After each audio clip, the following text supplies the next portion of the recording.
என் மகனோட பார்வையில நான் ஒரு அயோக்கியன்.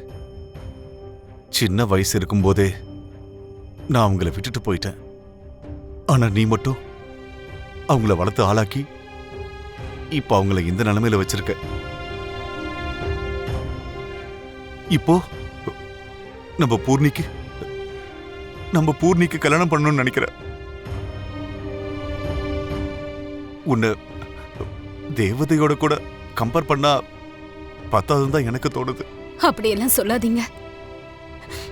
இதுல நான் செஞ்சது எதுவும் இல்லைங்க. பிறந்த வீட்டு வாசலை தாண்டினதுக்கு அப்புறம் நீங்க தான் என் உலகமா இருந்தீங்க. வாசலே இல்லாத உலகம் எப்படி இருக்கும்னு எனக்கு தெரியாது.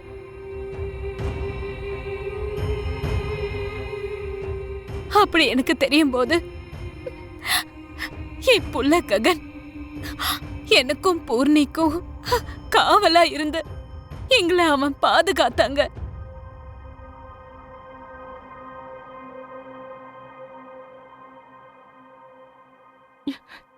இன்னைக்கு நாங்க இந்த நிலைமையில இருக்கோம்னா அது எல்லாமே அவனோட உழைப்பு தாங்க. இதெல்லாம் பண்ணிட்டு நான் எதுவும் பண்ணல, எல்லாமே அம்மா பண்ணதுதான்னு சொல்றான்னா அதெல்லாம் அவன் பெருந்தன்மைங்க. ஆமா, அதுவும் உண்மைதான். பூரிக்கும் சிவாக்கும் கல்யாணங்கிற, அவங்க 2 பேரும் காதலிக்கிறாங்கன்னு சொல்ற சரிதான். ஆனா இந்த விஷயம் ககனுக்கு தெரியுமா? இந்த கல்யாணத்துக்கு அவன் ஒத்துப்பானா?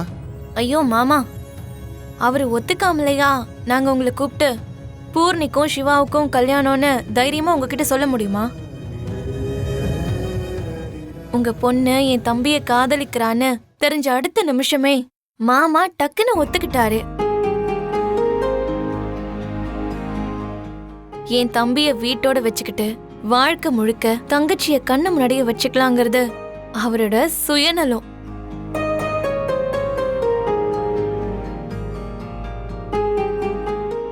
என் பையனோட அன்பு இருக்கே, அந்த அன்புங்கிறது ஒரு லைஃப் டைமை விட ரொம்பவே குறைவானது.